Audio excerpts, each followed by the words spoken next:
As a columnist for the St. Louis Post-Dispatch, Tony Messenger has spent years in county and municipal courthouses documenting how poor Americans are convicted of minor crimes and then saddled with exorbitant fines and fees. In his new book, Profit and Punishment: How America Criminalizes the Poor in the Name of Justice, Messenger exposes the cruelty and tragedy of modern-day debtors' prisons and how they destroy the lives of vulnerable Americans swept up in a system designed to penalize the most impoverished. Tony Messenger joins us now to expand. Welcome to Rising, Tony. Thank you for having me, Ryan.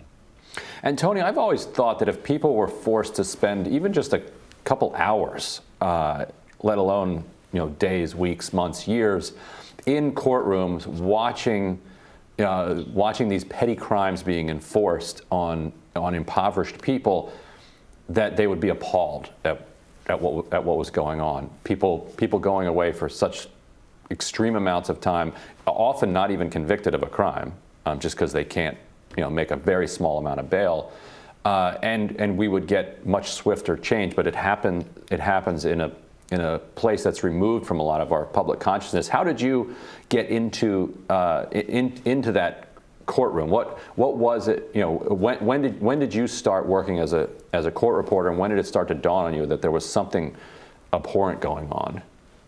Well, it was really just the last few years. In some cases, I was introduced to this concept, like much of the rest of the nation, after Ferguson, when we saw nightly protests. And those were very much related to police brutality. But underlying those protests was a situation where a lot of young Black people in St. Louis County were regularly arrested by local municipalities.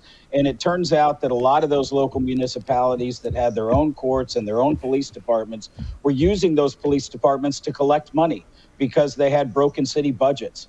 And this is a problem that's all over the nation, and it affects Black people, it affects Hispanics, it affects white people in rural Missouri and rural Oklahoma, where you have cities and counties that are trying to use the court system to raise money. And what that means is a lot of people who are charged with very minor offenses, even after they've served time for their offenses, end up going back to jail primarily because they're poor, because they can't afford to pay the fines or the fees that are imposed upon them, or in the case of some of the people that I've written about, a bill that they get for jail time. And then they can't afford that bill for jail time, just like a hotel bill, and they end up being put back in jail, literally a debtor's prison, simply because they're poor. Yeah. So Tony, sorry, go ahead. No, go Bobby. ahead, Kim. What you're describing is essentially a fundraising scheme, and I think many of us are familiar with this when it comes to, cops pulling people over and citing them with traffic tickets, and people always kind of joke around and say, oh, it must be the end of the year, everybody's getting pulled over and the cops need to fundraise some money. So I think we're all pretty aware and familiar with this concept, but what I think people are not aware of is that it's happening, as you're saying, in the crime, bringing people in and saying, pay this fine for this petty crime. But my question is, I think a lot of us can understand cops being sort of involved in this, where the police department chief says, hey, listen, you got to hit your quota on tickets. But how are judges involved in this? I mean, in a courtroom, it's a judge who then issues the fine. So are the judges being told, look, we've got to hit quotas, you need to be giving people tickets for XYZ amounts of money by the end of the month? Well, there's two things in which the judge is doing. One, the judge is enforcing the fines and fees that are set by statute. A lot of state legislatures are turning to the courts to raise money rather than raising taxes. And so then the judge just, when they find somebody guilty, says, oh, by the way, you owe $1,000 on this misdemeanor. And in some of the cases, the judges are failing to protect the civil rights of the people before them. Many folks are being threatened with jail time without first having an ability to pay hearing. And judges can stop that. Judges can waive the fines and fees if they determine that the person standing before them is poor and doesn't have the ability to pay them. But in too many cases, judges are ignoring that step, or just saying, hey, the county says you owe money and you can't afford to pay that money, so I'm sending you off to jail. You know, you raise a great point about how legislatures have taken away a lot of discretionary power from judges, which is a major problem in our criminal justice system. That, you know, you used to have judges had more leeway to show leniency or to consider other factors, or, you know, to use their best judgment for individual cases. And now it's more well, nope. If you're convicted of this, this is what you get, and what you get happens to be really, really, really punitive, regardless of your situation. Am I right on that? That's a you know, one of the major kind of drivers, as far as I can tell, of this problem, and so many others in our criminal justice system. The, you know, over incarceration, lengthy sentences, that kind of thing. I think you're right in terms of some sentencing, but as it relates to financial fines and fees, in most jurisdictions, judges still have the ability, and I write about some judges that took care of that in my book, where eventually they got tired of facing the same people coming to them over and over again, and they realized, wait a minute, this person hasn't committed a crime. Why am I seeing them 5 years later? Oh, it's because I'm collecting money. And in one case that I write about in the book, the judge just said, you know what? I'm waiving the rest of the fines and fees. This is ridiculous. I believe judges in most jurisdictions have the ability to do that right now. Are there cases where they're in where they're being incarcerated awaiting trial and they're getting fined, where they haven't even been convicted of anything, or they might be found to be innocent, but they're, you know, they've pretrial detention? Yes, there is a dispute in some jurisdictions as to whether or not you can charge for jail time while they're pre-trial before they're convicted. I write about that happening as well. The other It's outrageous. The other thing that happens pre-trial, and this is even more outrageous, is in a lot of jurisdictions, including Missouri, Tennessee, Minnesota, some other places, there are, while you're awaiting trial and you've been released from jail because hopefully you had enough money to pay bail, you're being supervised by a private for-profit probation company. And that company is charging you money for visits. That company is charging you money for drug tests and other sorts of things. And if you fail to pay for that service, or if you happen to fail a drug test, even if you weren't charged with a drug offense, you may end up back in jail again, even though you still have not been convicted of the original crime. Unbelievable. No, go ahead, Kim. Well, I was just going to move on to cash bail, but to talk about that, but whatever. Go ahead. Go ahead. Yeah, go ahead, because I wanted to ask about that too. Go ahead.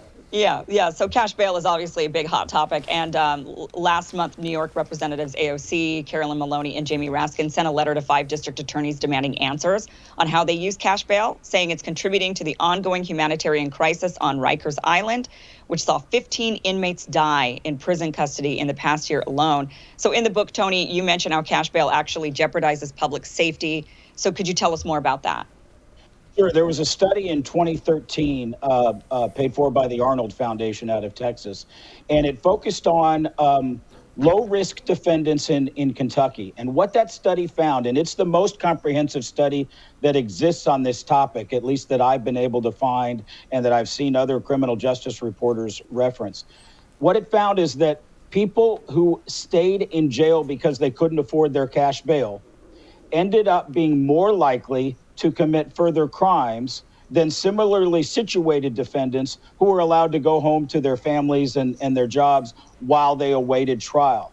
And that same study said if you were held for up to 30 days, you were 70% more likely to commit a further crime, again, compared to other similar low-risk defendants. So when you talk about what's happening at Rikers, when you talk about what's happening at the workhouse in St. Louis or similar jails throughout the country, there are a lot of people there who are there on relatively minor crimes who can't afford to get out because of cash bail. And some of those folks are there because they failed to pay previous fines and fees. And so they're there on a financial penalty, being held again by the misuse, I believe, of cash bail in our society.